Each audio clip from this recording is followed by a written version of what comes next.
6장 재기호출 같이 공부하도록 할까요? 먼저 재기호출의 개념을 살펴보고요. 그리고 재기호출이 가지는 장점, 단점, 그 밖의 특징들을 재기호출이 아닌 반복호출과의 비교를 통해서 살펴보도록 하죠. 자, 먼저 재기호출의 개념을 살펴보도록 하죠. 자, 재기호출을 왜 사용해야 되는 걸까요?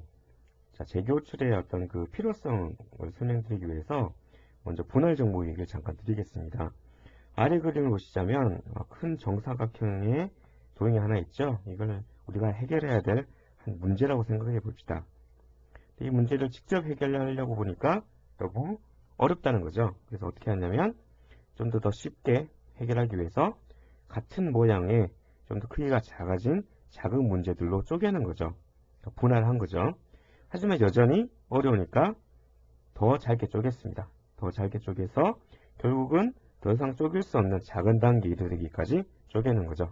이제 더 이상 쪼갤 수 없을 정도 작아진 이 문제는 직접 해결하는 거죠. 직접 해결을 하는 거고, 나머지 이제 큰 문제들은 이 직접 해결된 문제의 답을 가지고 단순히 더해주기만 한다면, 혹은 뭐 단순히 계산만 해준다면 쉽게 보다 더 큰 문제에 대한 해결책도 얻을 수 있고, 최종적으로는 나의 원래 문제를 해결할 수 있다는 거죠.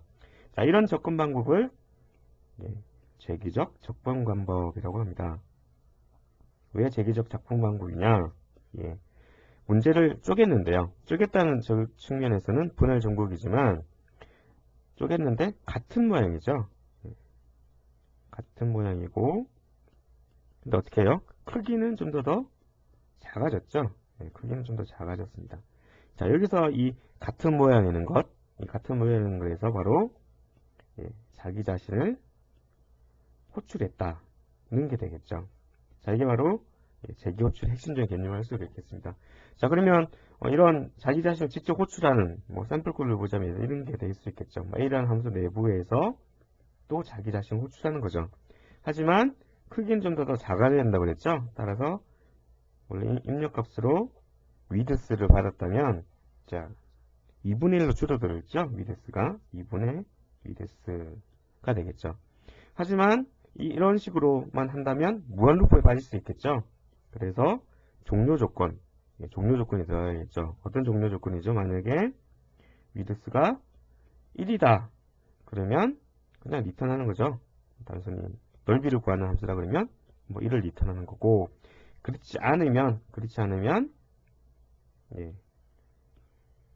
자기보다 크기가 좀 더 작아진 값으로 같은 모양, 즉 자기 자신을 다시 호출하는 것. 이게 바로 재기호출의 핵심적인 개념이 될 수가 있겠습니다. 우리 앞서서 1장에서, 그러니까 페이지 40페이지에서 알고리즘 특성 중에 5가지 특성 중에 유한성 배웠죠? 무한 루프에 빠지지 않고 유한번만에 끝나야 된다. 이런 유한성은 바로 이러한 재기호출의 종료 조건에도 해당된다고 할 수가 있겠습니다. 즉 크기가 점점 더 호출될 때마다 크기가 작아져야 되지만 만약 특정 크기 이하가 된다면, 단위 크기가 된다면 끝난다는 거죠. 바로 끝난다는 거죠. 이런 종료 조건이 재기호출에서 중요한 개념이니까 이 부분 조금 암기두시고, 핵심적인 부분은 같은 모양, 그러니까 자기 자신을 호출한다는 것, 그리고 호출될 때마다 크기가 좀 더 작아진다는 점에 특별히 주의해 주시기 바랍니다. 재기호출의 개념을 실제적인 예를 통해서 살펴보도록 하죠. 재기호출의 개념을 들 때 가장 많이 쓰이는 것 중 하나가 팩토리얼 계산에서 사용됩니다. n 팩토리얼 개념을 살펴볼까요? n 팩토리얼 같은 경우에는 이제 n 1이다 그러면 1이고요. 그렇지 않다 그러면 1보다 크다 그러면 n 팩토리얼은 n 곱하기 n-1 곱하기 점점점 2 곱하기 1 이런 식으로 계산합니다. 자, 근데 우리 재기호출의 개념에서 앞 페이지에서 같은 모양의 크기가 더 작다 그랬죠? 요 n 팩토리얼을 통해서 다시 한번 더 정리하면 어떻게 정리할 수 있을까요? 이 부분을 주의해 보시기 바랍니다. n-1 곱하기 n-2 곱하기 점점점 2 곱하기 1이 뭐죠? 그렇습니다. 이 부분이 바로 n-1 팩토리얼이죠. 위의 식을 다시 재기호출의 개념을 이용해서 정리를 하자면 n 팩토리얼은 결국 n은 1일 때 1이지만 n 1보다 크다고 한다면 n 팩토리얼은 n-1 팩토리얼에 n을 곱한 값이 되겠습니다. 즉 같은 모양의 크기가 더 작은 자기 자신으로 바로 자기 자신으로 정리할 수가 있다는 얘기죠. 자, 실제 그러면 소스를 통해서 볼까요? 자, 팩토리얼인데요. 예, 입력값으로 n을 받아들였습니다. 만약 n이 1보다 작거나 같다면 예, 리턴 값이 바로 1이 되겠죠. 일종에게 종료 조건에 해당되겠네요. 그렇죠? 종료 조건에 해당되고요. 그렇지 않다면 즉 n이 1보다 크다면 어떻게 되죠? 예, n은 팩토리얼 계산은 n되는 팩토리얼 계산은 n 곱하기 자, 자기 자신을 다시 호출하는 거죠. 자기 자신 바로 팩토리얼 n-1. 자, 근데 여기서 n-1이라는 점에 주의하시기 바랍니다. 입력 파라미터는 1이겠죠? 하지만 자기 자신을 호출하지만 어떻게 해요? 크기가 더 1 줄어들었죠? 이걸 그림으로 나타내자고 한다면 문제 범위의 축소에 해당되겠습니다. 예, 점점 더 호출될 때마다 자기 자신을 호출하지만 점점 더 문제의 범위가 작아진다는 거죠. 문제의 크기가 작아진다는 거고요. 그래서 종료 조건은 뭐죠? 예, 더 이상 작아질 수 없는 값이 되었을 때 바로 종료가 된다는 것이 되겠습니다. 자, 알고리즘 유한성을 만족하기 위한 조건이라는 것. 예, 이 점의 포인트 꼭 암기해 주시고요. 재기 호출은 내부적으로 자기 자신을 계속 호출하는 그런 특성을 지닌다고 했습니다. 이런 운영체제에서는 이런 재기 호출을 어떻게 실행시킬까요?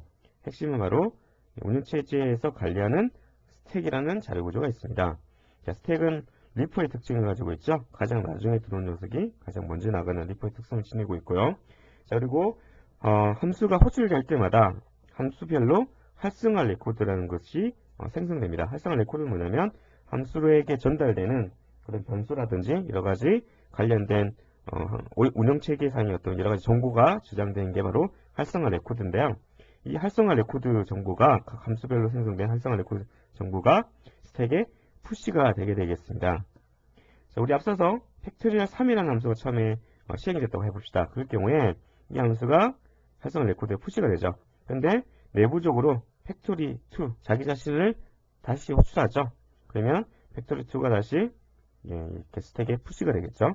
그리고 팩토리 2에서는 또 팩토리 1을 다시 호출하죠. 그럼 팩토리 1이 다시 푸시가 되겠습니다. 자, 이 경우에 스택이라고 그랬죠. 뭐부터 시행이 될까요? 예, 가장 먼저 팝된 녀석을 시행을 시키겠죠. 이 같은 경우에는 팩토리얼 1이 가장 나중에 추가 푸시되었기 때문에 팩토리얼 1이 먼저 팝되어서 처리가 되겠습니다. 값은 1이라는 값이 산출이 되죠. 자, 그 다음에 팝을 시키면 팩토리얼 2가 되겠네요. 자, 팩토리얼 2는 2 곱하기 팩토리얼 1이니까 1에서 2가 되고요. 자, 마지막으로 팩토리얼 3이 팝되면서 3 곱하기 2, 6이라는 값이 산출이 되겠습니다. 자, 근데 이런 재기 호출은 운영체계상에서 보자면 성능적인 측면에 보자면 좀 약간 비효율적이라고 할 수가 있겠습니다. 왜 그러냐면 문맥 변경이라고 그러죠. 컨텍스트 스위칭이라고 하는데 자, 활성화 레코드가 함수별로 존재하는 활성화 레코드가 변경되는 게 바로 문맥 변경인데요. 이 문맥 변경에 나름대로 많은 시간이 소요됩니다. 그러니까 좀 비효율적이라는 얘기죠. 그뿐만 아니라 이렇게 함수가 호출될 때 운영체계 내부적으로 스택에 저장된다고 그랬죠. 이 스택에 채우다가 너무 뎁스가 깊어지면 너무 이렇게 스택에 푸시되는 게 많다고 한다면 오버플로우가 발생하죠. 오버플로우가 가끔씩 발생하기도 합니다. 무한번 이렇게 계속 스택 자기 자신 호출할 수 있는 게 아니라 특정 횟수가 지나가면 문맥 변경에 실패를 하게 됩니다. 왜냐하면 스택 크기의 제한 때문에 발생합니다.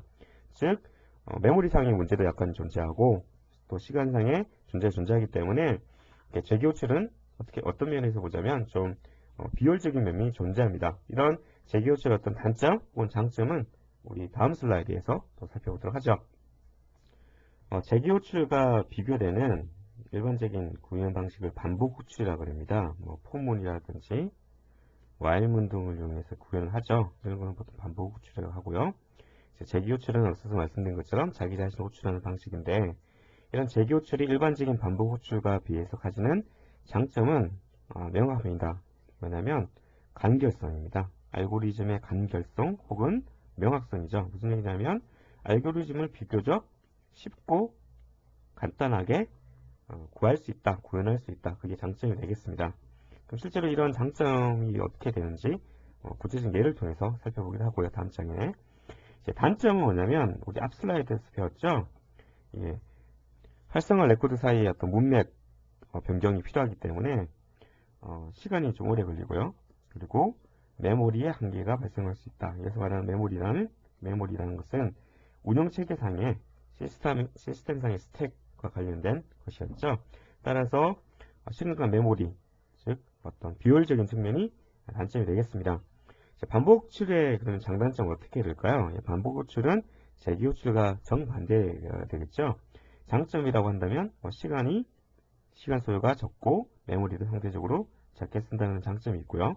단점이라면 재기 호출이 비교적 간결하고 명확하게 기술됐다면 반복 호출은 간결하고 명확하게 기술내기 좀 어렵다는 그런 특성이 있을 수 있습니다. 그러면 이런 재기 호출 방법을 반복 호출 방법으로 변경하는 것은 가능할까요? 예, 이론적으로는 항상 가능합니다. 이론적으로는 항상 가능한데 하지만 현실적으로 재기 호출을 쉽게 반복 호출로 바꾸는 경우도 있고요. 쉽지 않고 어려운 경우도 있습니다. 어려운 경우. 보통 쉬운 경우는 어떤 경우냐면 꼬리 재기 호출이라고 그러죠. 왜냐하면 자기 자신을 다시 부르는 부분이 꼬리 쪽에 있을 때, 이때 이런 재기 호출은 쉽게 반복 호출을 바꿀 수 있습니다. 앞서 우리 이제 팩토리얼 했었죠. 팩토리얼 같은 경우에는 보시면 아시다시피 꼬리 쪽에 다시 한번 자기 자신을 호출하고 있죠. 이런 경우는 쉽게 반복 호출로 변경할 수 있는데 이런 보시다시피 포문을 통해서 비교적 간단하게 그대로 재기 호출을 바뀌었음을 알 수가 있습니다. 보시면 이 팩토리얼 재기 호출에서 쓰였던 이 부분이 그냥 포문으로 바뀌어지면서 끝부분에서 그냥 단순 곱하기로 쉽게 구현이 됐음을 알 수가 있습니다. 그러면 이제 재기 호출을 반복 호출을 바꾸기 어려운 경우는 어떤 경우가 있을까요?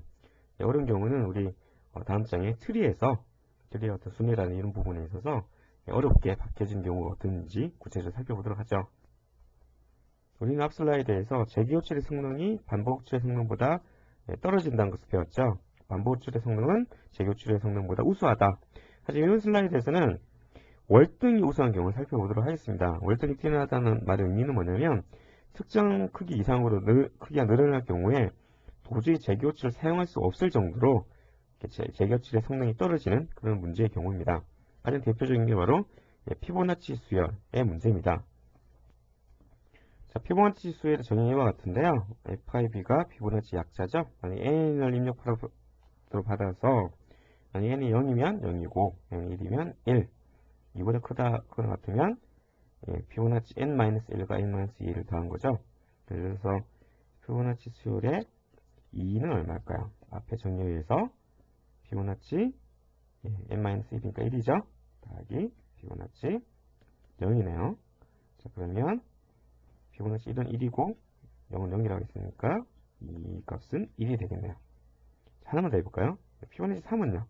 3은 피보나치 2 더하기 피보나치 1이 되겠네요. 그러면 1이죠? 1 더하기 피보나치 1은 1, 2가 되겠습니다. 뭐 이런 식으로 계속 구하는 문제가 되겠습니다.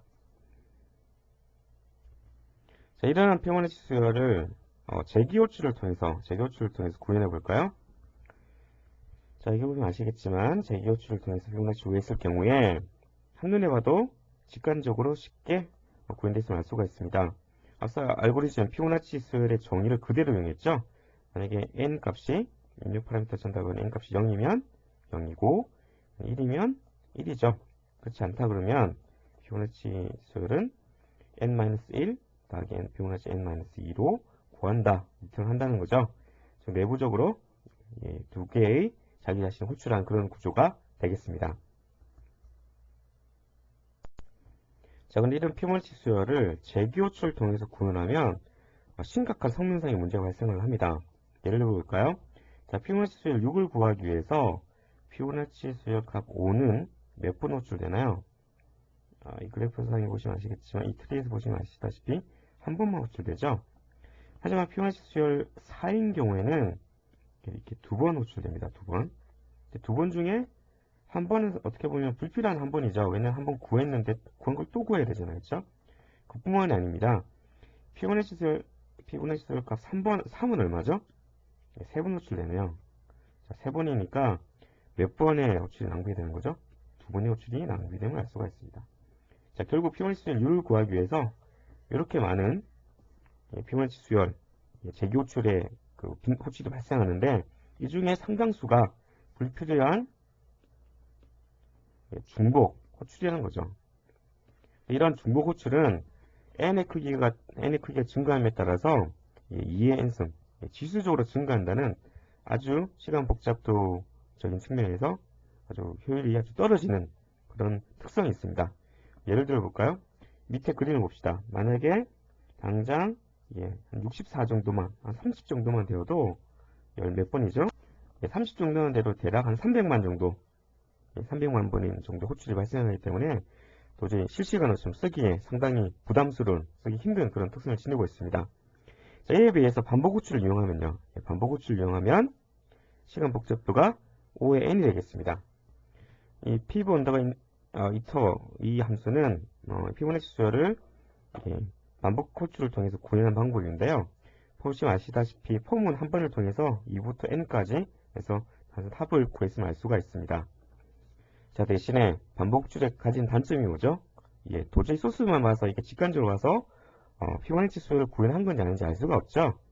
반복 호출은 이처럼 성능상의 우수성이 있지만 알고리즘을 설명하는 간결성 또는 명확성적인 측면에서 좀 많이 떨어진다는 그런 단점이 있음을 우리 피보나치 수열을 통해서 확인할 수 있었습니다. 자, 우리 앞 슬라이드에서는 재기 호출의 단점을 살펴보았죠. 도저히 사용하기 힘들 정도로 성능이 떨어지는 경우, 피보나치 수열의 경우 살펴보았고요. 이번 슬라이드에서는 그와 반대입니다. 반복 호출의 단점이죠. 그와 동시에 재기 호출의 장점이라고 할 수가 있습니다. 그래서 재기 호출이 아니면 힘든 경우, 가장 대표적인 경우가 하노이 탑 경우가 있습니다. 자, 밑에 있는 그림에서 보다시피 A라는 막대기에 원판 3개가 나란히 꼽혀져 있습니다. A에 있는 원판을 C로 옮기는 그런 작업이 되겠죠. 물론 중간에 임시로 B라는 막대기를 이용해서 옮기도 됩니다. 세 가지 제약상이 있죠. 가장 첫 번째는 뭐였죠? 한 번에 한 개씩만 옮길 수 있다는 거였고요. 두 번째는 뭐였죠? 두 번째는 중간에 있는 것은 열 수가 없다. 세 번째는 뭐죠? 크기가 큰 것을 크기가 작은 원판 위에 올릴 수 없다는 거죠. 이런 세 가지 제약상을 만족시키면서 A에 있던 3개의 원판을 어떻게 하면 C로 옮길 수 있을까요? 이런 하나탑 문제를 처음 접하게 되면 어떻게 해결해야 될지 좀 감이 잘 오지 않습니다. 하지만 재기적 접근 방법을 쓰면 비교적 간단하게 해결할 수가 있습니다. 한번 볼까요? 자, 이처럼 A에 N개의 원판이 있다고 생각을 합시다. A에 있는 이 N개의 원판을 C로 옮겨야 되는 거죠. C로. 어떻게 옮길 수 있을까요? 가장 직관적으로 생각해서 가장 간단한 방법은 먼저 위에 n-1개를 b로 옮기는 거죠. 지금 b로 옮기고 n-1개를요. 그리고 a에 남아있는 제일 밑에 있는 원판을 어디로 옮기면 되죠? c로 옮기면 되죠. c로 옮기고 이제 마지막 단계 b에 있는 n-1개를 다시 c로 옮기면 n개가 모두 c로 옮겨졌다는 거죠.